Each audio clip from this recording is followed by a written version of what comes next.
Welcome, everyone. My name is Dave Bowden, the news editor here at Ballotpedia.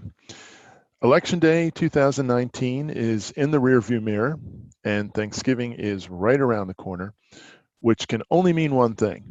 It's time for another quarterly webinar to discuss the state of the 2020 presidential race.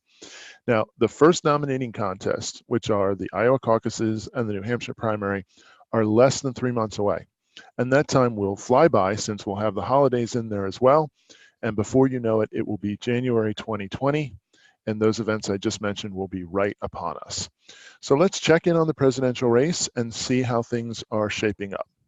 Since our last webinar in August, we've had some Democratic candidates end their campaigns. We've had more debates, polls, lots and lots of campaigning and fundraising.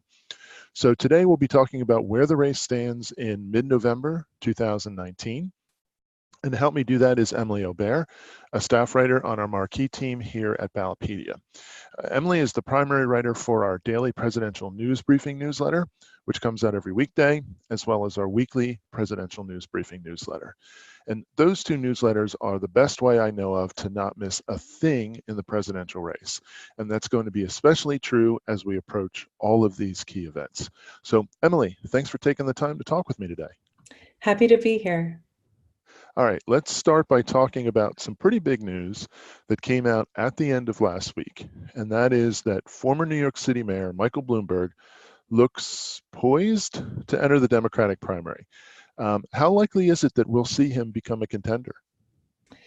It's looking increasingly more likely. Bloomberg has not yet filed with the Federal Election Commission or made a formal announcement about his status, but he did send aides on Friday to file for the Alabama primary, and the state party said he qualified. Bloomberg also just filed in person for the Arkansas primary yesterday, and he also appears on Michigan's initial candidate list for its primary in March. All right, so what is the significance of all of those? I mean, why are we talking about Alabama? So it has to do with filing deadlines. We often think of the presidential election as a national event, but candidates must meet a variety of complex state-specific filing requirements to actually appear on the ballot in each state. So the first filing deadline for a presidential state primary was Friday in Alabama. Now, if Bloomberg wants to put himself in the best position to win the maximum number of delegates, that means not missing any state deadlines, even if he still is on the fence right now. That's very true. All right, so then how would a Bloomberg candidacy kind of shake up this whole race? I mean, Forbes has estimated his net worth at, is it $52 billion? Yeah, he'd be a billionaire entering the race, but he wouldn't be the first one running this year. Investor Tom Steyer, who has an estimated net worth of $1.6 billion, entered the Democratic primary relatively late himself in July and managed to make it into the most recent debate in October. He spent about $47 million in his first quarter as a candidate, nearly entirely self-funded. As you noted, though, Bloomberg's estimated net worth is $52 billion, making him one of the wealthiest people in not only the United States, but also the world. It's been reported that if he were to enter the race, he would spend whatever is necessary to defeat Donald Trump, and that he is not expected to seek or accept campaign contributions. Okay, so we all know that money and finances are very important in running for national office. But what are the political implications here?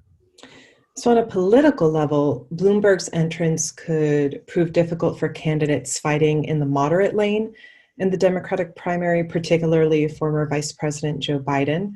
A Bloomberg candidacy would not only mean another competitor in a still very large field, but also a vote of no confidence in the current crop of candidates.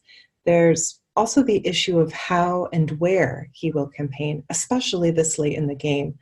One of his advisors said that he would focus on the Super Tuesday states rather than the early primary states like Iowa and New Hampshire. That's very interesting. I mean, we've talked at previous briefings about the importance of those two states. He'd be charting a very different path than any other Democratic candidate in 2020. He would be, not only compared to candidates in this election cycle, but also other recent elections, history has shown that a candidate does not need to win both Iowa and New Hampshire to ultimately make it to the White House, but he or she probably needs to win at least one. So, looking at the numbers, since 1976, only one Democratic presidential candidate has lost both Iowa and New Hampshire and still won his party's nomination and the general election, and that was Bill Clinton in 1992.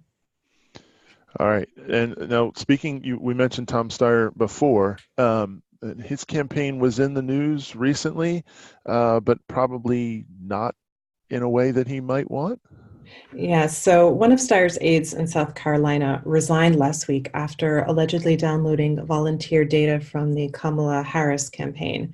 And another aide resigned after reportedly offering local Iowa political figures compensation in exchange for an endorsement of Steyer. So Steyer had to respond to these allegations during a town hall over the weekend, saying voters should focus on how he handled these improprieties in his organization rather than these specific acts themselves, which he said were unauthorized.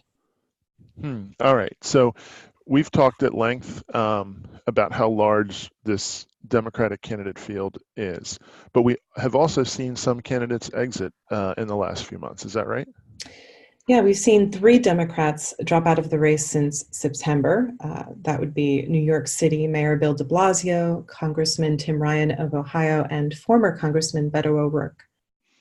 Now, I would say of the 3, I know some people were surprised that Beto dropped out before some of the other candidates that are still in the field, at least from a fundraising perspective.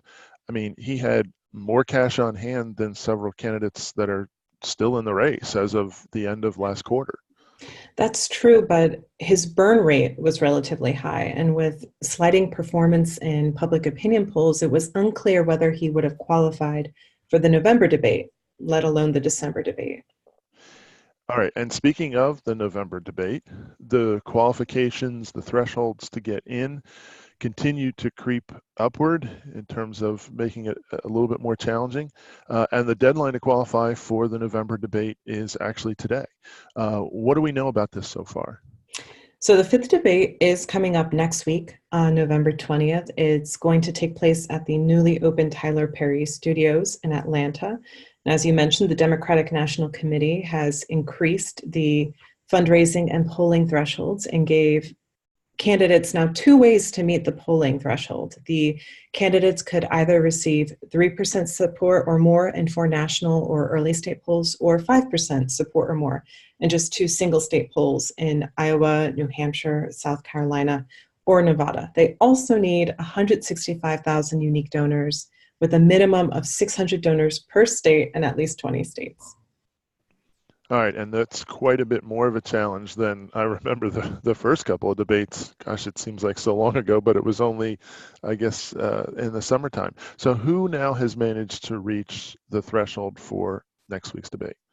So barring any last-minute polls released today, we're looking at 10 candidates: Joe Biden, Cory Booker, Pete Buttigieg, Tulsi Gabbard, Kamala Harris, Amy Klobuchar, Bernie Sanders, Tom Steyer, Elizabeth Warren, and Andrew Yang. And if you remember, there were a record high 12 candidates on one stage last month in October. So the 2 missing from November's list are O'Rourke, who, as we discussed, left the race, and Julian Castro. All right, and I know from my social media feeds that some candidates have been pretty creative in trying to get attention.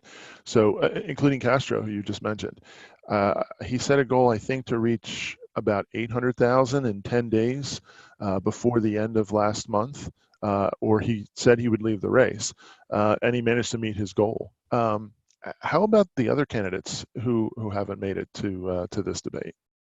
So some of them are relying on traditional retail politics, while others are taking to the airwaves. Joe Sestak, for example, a former congressman from Pennsylvania, actually walked across New Hampshire last month, and he has focused his campaign almost exclusively on Iowa and New Hampshire. We're also seeing former Congressman John Delaney take a similar tack in where he's focusing his campaign visits. He's also appeared in several TV slots criticizing Medicare for All and promoting his Better Care health proposal. He even held a contest for tickets to see the World Series. And with the Nationals in and winning the World Series, that must have been a pretty nice prize. Those were very hard tickets to get. And congratulations, of course, to the Nationals. Yeah, and we also have a few other candidates who are looking to the airwaves to make their presence known. Senator Michael Bennet launched a $1 million ad campaign in Iowa focused on his political experience and outlining his Medicare X healthcare proposal, which would build on the Medicare framework to offer a public option. Governor Steve Bullock also began airing his first two television ads in Iowa last week. One highlights his statewide victory in a red state, and the other features Iowa Attorney General Tom Miller. So these candidates may not be able to reach a national audience through the debates, but they are trying to make a dent in early state support with these campaigns. Yeah, it's really fascinating to see all of these different candidates trying all kinds of different approaches in order to reach people and to make it to whatever's the next thresholds that they need to, whether they be from a fundraising perspective or from a polling perspective. And that's also doesn't even begin to talk about some of the, shall we say, higher tier candidates who are spending millions of dollars of their own. Is that right? Yeah, so just last week, Bernie Sanders began airing his first television ad in New Hampshire, which will run for 2 weeks as part of a $1 million ad buy. Buttigieg has had 6 ads. In Iowa, Andrew Yang is also spending $1 million on his first ad in Iowa. And Joe Biden recently launched a $4 million ad campaign also in Iowa. So these candidates are all over television in the early states. And I know who's really, really happy, and those are the salespeople for the television stations in Iowa and New Hampshire. I'm sure they are doing very well for themselves. All right, now there's a couple candidates that you haven't talked about so far. So can you give me a little bit of insight into Wayne Messam, who is the mayor in Miramar, Florida, and Marianne Williamson? Sure. So Messam has been inactive on the campaign trail for months now and raised just $5 last quarter, but it looks like he will, at the least, be on the Michigan ballot. Williamson, although she is not placing well in polls, has been campaigning all over the early states. She released her first television ad in South Carolina, which was focused on her reparations proposal.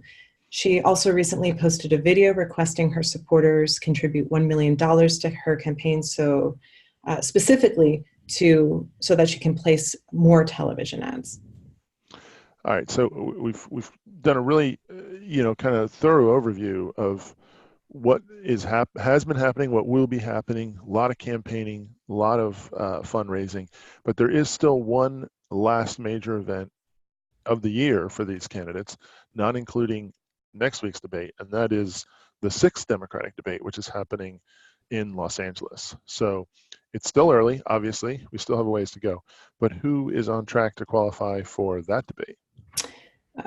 So this is where we can expect to see the field further narrow as both the polling and fundraising requirements keep increasing. So for December, candidates need to reach 4% in 4 national or early state polls or 6% in 2 early state polls. They also need 200,000 unique donors, and just 6 candidates have reached these thresholds so far. Those are Biden, Buttigieg, Harris, Klobuchar, Sanders, and Warren. And I think it's important to note that even within that group of 6, there are 4 candidates who have consistently been averaging at the top of polls nationally and in Iowa and New Hampshire. And those candidates are Biden, Buttigieg, Sanders, and Warren. All right, so you mentioned those 6 that have apparently qualified. Do you see anybody else making it into that group? Yeah, so the candidates with the best shot right now are probably Gabbard, Steyer, and Yang. They each have at least 2 qualifying polls for the December debate. All right, so then each would need 2 more. So, all right, that's a look at the Democratic field. what about the Republican side? And I saw that Mark Sanford just dropped out of the race yesterday. That's right. So Mark Sanford, the former governor of South Carolina and congressman who joined the race in September, did just suspend his campaign yesterday. He had been focusing on bringing attention to the national debt, which was a bit different than the other Republican candidates like Joe Walsh and Bill Weld, who have been a bit more vocal in their opposition to Trump and in their support for the impeachment inquiry. All right, that has been the other big story certainly in Washington, and that is the impeachment inquiry. What is the state of that, and how is it affecting this 2020 presidential campaign? So, for a very quick breakdown, House Speaker Nancy Pelosi announced in late September that the House of Representatives would pursue an impeachment inquiry into Trump. The inquiry followed allegations that Trump requested the Ukrainian government investigate Biden and his son Hunter in exchange for aid. And just last month, on October 31st, the House of Representatives approved a resolution outlining the procedures for the inquiry, things like what documents will be made public and who can request subpoenas. And right on cue, I believe those public hearings are underway beginning today, right? That's exactly right, Dave. So I think the big question for us is what does all of that mean for the 2020 presidential race? And from a very practical perspective, the impeachment inquiry could prove difficult for the sitting senators. If the House votes to impeach Trump in the next month or two, then the Senate candidates could be caught between attending the Senate trial and campaigning in Iowa, New Hampshire, and other early primary states at a critical time. And now, this also is kind of a unique situation for Joe Biden, whose son Hunter may either be called to testify or his name's going to be brought up a fair amount by some folks in the course of this inquiry, and even I guess Trump is using the impeachment inquiry to rally his supporters. Is that right? That's right. So perception of the process, whether positive or negative, will absolutely affect both Trump and the Democratic candidates. And we have already seen Trump, as you hinted at, highlight the impeachment inquiry in recent campaign ads. And other candidates like Tom Steyer are also using the impeachment inquiry in online advertising. Now, the president has also been out on the campaign trail in various places in the past few weeks. Can you give us a little summary of where he's been and what he's been doing? Sure. So Trump held 3 rallies across the South to support gubernatorial candidates in Mississippi, Kentucky, and Louisiana in elections this month. He has another scheduled tomorrow, actually, in Louisiana ahead of Saturday's runoff election between incumbent Democrat John Bel Edwards and Republican Eddie Rispone. And that is obviously a major race. If Edwards wins re-election, the state will remain as divided government in Louisiana, and a Rispone victory would give the Republicans trifecta control because of their control in the state legislature. Now, looking back at the Republican race a little bit, I think we are up to, 6 states now that have canceled their presidential primaries on the Republican side? That's right. Alaska, Arizona, Kansas, Nevada, South Carolina, and Virginia have all canceled their presidential preference vote, primary, or caucus. Now, the question is this something that has happened before? And it isn't unprecedented. We have seen Republicans and Democrats do it in previous cycles with an incumbent president on the ballot, but it has not been without criticism this year. And there is a pending lawsuit in South Carolina about the Republican Party's decision not to hold a primary. All right. Well, this has been a great look at what's been going on with the state of the presidential race over the last few months, and obviously gets our appetites set up for the next couple months ahead, which I know we'll have a lot of news and a lot of things to follow. So thank you very much, Emily, for joining us. Thanks for having me, Dave. All right, so as we've mentioned, there will be lots of news in the weeks ahead as we get ready to transition from talking about polls and fundraising, although fundraising never really goes away, to talking about votes. And that's with, as I mentioned before, Iowa, New Hampshire, also South Carolina and Nevada are coming up right after that as well. And of course, we have those 2 more debates before the end of the year. So to stay on top of things, please consider signing up for either of the free email newsletters on the presidential race that I mentioned before. That would be the daily presidential news briefing or the weekly presidential news briefing. Those 2 newsletters really are fantastic. And we've also made mention of this here in the briefing, but you may have thought that the 2019 elections were over, but they really are not. There's a lot of big stories left. There is a big general election coming up on Saturday, as we alluded to, in Louisiana, involving the governor's race. There's some state legislative contests that may determine the precise partisan control. There's also a state Supreme Court election. So please stay tuned to ballotpedia.org for all the updates about that. We've already even had 2 filing deadlines for the 2020 congressional and state legislative elections. And there are 5 more of those to come before the end of the year. So there's just lots of news happening. You can stay in the know about all of this by visiting ballotpedia.org or with any of our email newsletters, including the Daily Brew, which comes out every weekday, and our weekly newsletter, The Tap. So thanks again for watching, everyone.